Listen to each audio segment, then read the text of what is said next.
Assalamualaikum warahmatullahi wabarakatuh. Selamat pagi semuanya. Jumpa lagi dengan saya Fajin Amik. Dalam kesempatan kali ini kita akan mencoba membahas materi atau melanjutkan materi dari minggu lalu yang sudah dilakukan, yaitu mengenai ancaman negara part 1 ataupun edisi 1. Sekarang ancaman negara edisi 2 mengenai ancaman non militer. Ya, kita langsung saja. Seperti biasa dalam masa kurikulum pandemi COVID-19 ini, kita menggunakan kurikulum sesuai surat keputusan Kepala Balitbang dan eh, Perbukuan nomor 18 garis miring H garis miring KR garis miring 2020 tentang KI dan KD pelajaran pada kurikulum 2013 pada pendidikan anak usia dini, pendidikan dasar dan pendidikan menengah berbentuk sekolah menengah atas untuk kondisi khusus. Ya, dalam kompetensi dasar yang akan coba disampaikan dalam kesempatan kali ini, kompetensi dasar yang akan disampaikan yaitu 1.3 dan 2.3, yaitu bersyukur pada Tuhan Yang Maha Esa atas nilai-nilai yang membentuk kesadaran akan ancaman terhadap negara dan strategi dalam mengatasinya berdasarkan asas Bhinneka Tunggal Ika. Ya, 2.3 bersikap responsif dan proaktif atas ancaman terhadap negara dan strategi mengatasinya berdasarkan asas Bhinneka Tunggal Ika. Ya, ancaman terhadap negara. Dalam materi kali ini ada indikator pencapaian kompetensi yang dipatok di sini ataupun yang ditetapkan di sini, yaitu yang pertama, siswa diharapkan mampu memahami ancaman terhadap integrasi nasional. Ya. Yang kedua, menganalisis strategi dalam mengatasi berbagai ancaman terhadap bidang ideologi, politik, ekonomi, sosial, budaya, pertahanan, dan keamanan dalam membangun integrasi nasional. Yang ketiga, mengkaji kasus-kasus ancaman terhadap IPOLEK Sosbud Hankam, ya. Singkatannya itu IPOLEK Sosbud Hankam, ideologi politik ekonomi, sosial, budaya, pertahanan, dan keamanan, dan strategi mengatasinya dalam Bhinneka Tunggal Ika. Ya, ancaman terhadap negara. Sedikit mengulang minggu lalu, sebelum jauh membahas tentang ancaman negara non militer di sini, kita bahas dulu sedikit mengenai ancaman. Apa sih itu ancaman? Ancaman itu adalah setiap usaha atau kegiatan baik dari dalam negeri maupun luar negeri yang dinilai dapat membahayakan kedaulatan dan keutuhan serta keselamatan suatu negara. Itu ancaman. Jadi apapun yang dianggap membahayakan suatu negara, maka itu dianggap sebagai suatu ancaman. Itu ya, kita harus garis bawahi dulu definisi ancaman seperti itu. Selanjutnya, ancaman non militer yang kita bahas sekarang ini, di dalamnya itu terdapat dua sub pokok materi yang perlu dipahami. Yang pertama mengenai mengenal perang nirmiliter atau asimetris. Yang kedua, dimensi ancaman non militer. Apa saja dimensinya? Apa saja di dalamnya itu? Kita akan bahas nanti. Ya, pertama mengenai perang nirmiliter atau biasa disebut asimetris atau non militer. Nah, di sini lengkapnya non militer, apa yang umum dikenal itu non militer ya. Nah, mengenal perang non militer atau nirmiliter atau asimetris ini, kita harus tahu dulu pengertiannya. Perang nirmiliter ini merupakan model peperangan yang dikembangkan dari cara berpikir yang tidak lazim. Nah, di sini ada kata tidak lazim. Dan di luar aturan peperangan yang berlaku. Nah, ini di luar aturan peperangan yang berlaku. Dengan cakupan perang yang sangat luas dan meliputi aspek-aspek astagrata. Gitu ya. Ancaman non militer di sini dibagi menjadi beberapa bahasan. Yang pertama itu apa saja sih tahapannya? Yang kedua, apa saja dan bagaimana bentuknya? Yang ketiga, sifatnya itu seperti apa, atau dibalik misalkan, sifatnya seperti apa, bentuknya seperti apa, dan bagaimana, dan tahapan-tahapan dalam ancaman non militer itu seperti apa. Yang pertama mengenai sifat dulu ya. Sifat perang asimetris itu pada dasarnya itu anti kekerasan. Nah, bisa dilihat di sini. Non violence ya, atau anti kekerasan sifatnya. Sifat anti kekerasan ini terdapat dua bentuk atau model dalam peperangan asimetris. Pertama, melalui aksi massa di jalan dalam rangka menekan target sasaran. Yang kedua, melalui meja para elit politik dan pengambil kebijakan negara agar setiap kebijakan yang diterbitkan sejalan, selaras, dan senantiasa pro-asing. Nah, dua bentuk atau model dalam peperangan asimetris. Yang pertama, bentuknya itu melalui aksi massa di jalanan dalam rangka menekan target sasaran. Tadi ya, saya ulangi, ini hanya pengulangan dari atas saja. Yang kedua itu melalui meja para elit politik tadi dan pengambil kebijakan ya. Nah, apa saja sih tahapannya? Tahapan-tahapannya itu diantaranya yang pertama infiltrasi. Pertama itu infiltrasi ya. Yang kedua eksploitasi. Yang ketiga politik adu domba. Yang keempat cuci otak. Yang kelima invasi atau pencapaian sasaran. Pertama infiltrasi, artinya infiltrasi ini dilakukan melalui bidang-bidang intelijen, militer, pendidikan, ekonomi, ideologi, politik, sosial budaya, dan agama, bantuan-bantuan, kerjasama di semua bidang dan media atau informasi.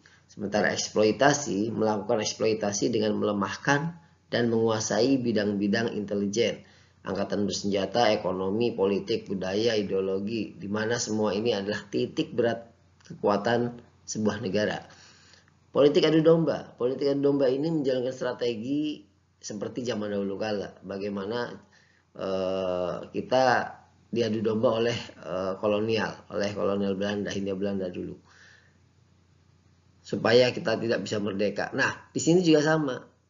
Ini menimbulkan kekacauan atau kekerasan, konflik horizontal berbau sara, suku, agama, ras ya. Dan berikutnya bertujuan untuk agar muncul keinginan memisahkan diri dari NKRI dan separatisme. Dimulai dengan eskalasi pemberontakan yang pada akhirnya terjadi pertikaian antar bangsa atau perang saudara. Ini yang dihindarkan oleh negara kita. Cuci otak selanjutnya pada tahap brainwash ini atau cuci otak ini, mereka mempengaruhi paradigma berpikir masyarakat. Bagaimana mengubah paradigma berpikir dalam bingkai kebangsaan atau nasionalisme menjadi cara pandang yang universal dengan keutamaan isu global seperti demokratisasi, HAM, dan lingkungan, serta dengan jalan menyusupkan dalam berbagai masyarakat sehari-hari. Yang terakhir invasi atau pencapaian sasaran. Invasi ini adalah pencaplokan terhadap suatu wilayah ya, ataupun penyerangan terhadap suatu wilayah di mana niatnya untuk menduduki wilayah tersebut. Itu. Ya. Poin yang kedua itu berbagai ancaman non militer. Nah, di sini terbagi menjadi beberapa bidang, yaitu IPOLEK Sosbud ya, IPOLEK Sosbud. Di bidang ideologi, politik, ekonomi, sosial, budaya, pertahanan dan keamanan, IPOLEK Sosbud Hankam. Yang pertama di bidang ideologi. Ancaman non militer di bidang ideologi ini ancaman dilakukan untuk mempengaruhi ideologi dan mengancam dasar falsafah negara, yaitu Pancasila. Yang diserang yaitu jelas dasar negara, yaitu Pancasila tadi. Makanya sekarang makanya sekarang ramai munculnya ideologi lain seperti komunis dan yang lain-lainnya. Itu merupakan kekhawatiran masuknya ideologi lain selain Pancasila. Yang lagi santer sekarang kan adalah komunis ya, bagaimana itu dikaitkan dengan perkembangan politik dan perkembangan kemajuan ekonomi bangsa Indonesia. Nah, itulah dari bidang ideologi ya. Dalam bidang ideologi berbagai ancamannya itu ada. Bagaimana ancaman ideologi komunis, ideologi yang lainnya yang bisa mengancam keutuhan ideologi negara kita, yaitu Pancasila. Selanjutnya, Ancaman berdimensi di bidang politik. Ancaman dalam bidang politik dapat dilakukan dari dua aspek, yaitu dari dalam negeri maupun luar negeri. Dari dalam negeri ini artinya bagaimana kisru politik yang terjadi di eskalasi politik nasional atau di dalam negeri ya. Sementara di luar negeri tadi adalah bagaimana terdampaknya negara Indonesia dari politik dunia.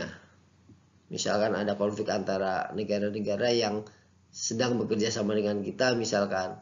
Ketika itu terdampak, maka akan berdampak pula kepada pihak ketiga seperti Indonesia yang mengadakan kerjasama dengan negara yang berkonflik tersebut. Kemudian ancaman berdimensi bidang ekonomi. Nah, ancaman berdimensi bidang ekonomi ini bisa dikelompokkan jadi internal dan eksternal. Ya, hampir mirip dengan bidang politik tadi, internal dan eksternal.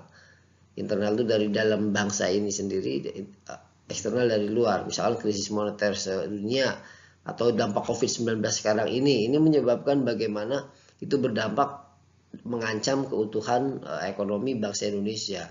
Bukan hanya Indonesia tapi dunia juga. Nah, itu ya. Internalnya itu misalkan misalkan ketidakstabilan ekonomi di dalam negeri, misalkan ternyata harga pasar di dalam negeri harga barang-barangnya lebih mahal daripada harga pasar yang dikirim, harga barang yang dikirim dari luar negeri. Itu juga akan masalah, menimbulkan ancaman terhadap ekonomi dalam negeri. Contoh lainnya yaitu misalkan harga buah-buahan yang dari petani di Indonesia lebih mahal daripada harga buah-buahan yang diimpor atau diambil dari negara lain atau dikirim dari negara lain. Jika itu terjadi, maka itu merupakan sebuah ancaman. Makanya harus selesaikan. Selanjutnya bidang ekonomi. Ancaman bidang ekonomi dikelompokkan internal dan eksternal ya tadi. Bidang sosial budaya, ancaman dari dalam dan luar, betul. Ancaman dari dalam misalkan lunturnya budaya nasionalisme, adat istiadat yang sudah tidak dipegang lagi, tata krama yang sudah berkurang, dekadensi moral. Kemudian dari luar, bidang sosial budaya ini contohnya misalkan budaya hedonisme, kemudian budaya konsumerisme. Hedonisme itu gaya hidup mewah seperti ala orang barat yang berasal dari luar negeri ya, bukan dari Indonesia. Kemudian ada pola hidup konsumerisme, hawanya, jiwanya itu pengennya belanja saja. Itu juga budaya-budaya yang berasal dari luar yang banyak dilakukan atau dicontohkan oleh orang-orang di kita, dan itu tidak boleh ya. Ancaman dari dalam didorong oleh isu kemiskinan, keterbelakangan dan ketidakadilan. Nah, ini penyebabnya salah satunya ada kemiskinan, keterbelakangan dan ketidakadilan. Makanya ancaman itu muncul dalam bidang sosial budaya tadi. Ancaman berdimensi teknologi dan informasi. Nah, di sini kemajuan iptek lah yang digunakan untuk melakukan kejahatan. Contoh, misalkan memanfaatkan canggihnya teknologi internet, media sosial, Facebook, Twitter, dan yang lain-lainnya ya, IG misalkan. Kemudian yang keenam, ancaman berdimensi keselamatan umum. Nah, ancaman berdimensi keselamatan umum ini secara geografis negara kita adalah di kawasan rawan bencana, yaitu bencana alam, keselamatan transportasi maupun bencana kelaparan. Oleh karenanya ancaman berdimensi keselamatan umum ini juga perlu diperhatikan ya. Selanjutnya strategi. Bagaimana strategi mengatasi berbagai ancaman non militer tersebut? Ya, yang pertama strategi sesuai bidang tadi, bidang sosial budaya. Mohon maaf. Yang pertama ini di bidang ideologi, mohon maaf ini salah ketik. Ideologi ya, ideologi. Yang kedua di bidang politik ya, yang kedua di bidang politik. Yang ketiga di bidang ekonomi dan sosial budaya. Selanjutnya ada di bidang berdimensi bidang teknologi dan informasi ya. Dan terakhir berdimensi keselamatan umum sesuai yang sudah dijelaskan tadi. Ideologi, politik, ekonomi, sosial budaya, teknologi dan informasi serta keselamatan umum itu ya. Bagaimana strategi mengatasinya? Nah,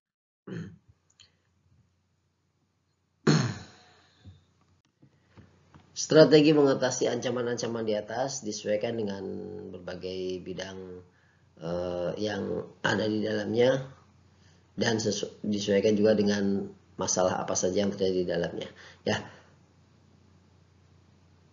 jika ada yang kurang jelas bisa ditanyakan melalui media yang lainnya, WhatsApp atau Japidin yang lainnya. Kurang lebihnya mohon maaf. Wabillahi taufiq wal hidayah. Wassalamualaikum warahmatullahi wabarakatuh. Mohon jangan lupa like, share, and subscribe ya, supaya masih bisa menikmati channel selanjutnya, menikmati isi dari channel ini. Terima kasih semuanya.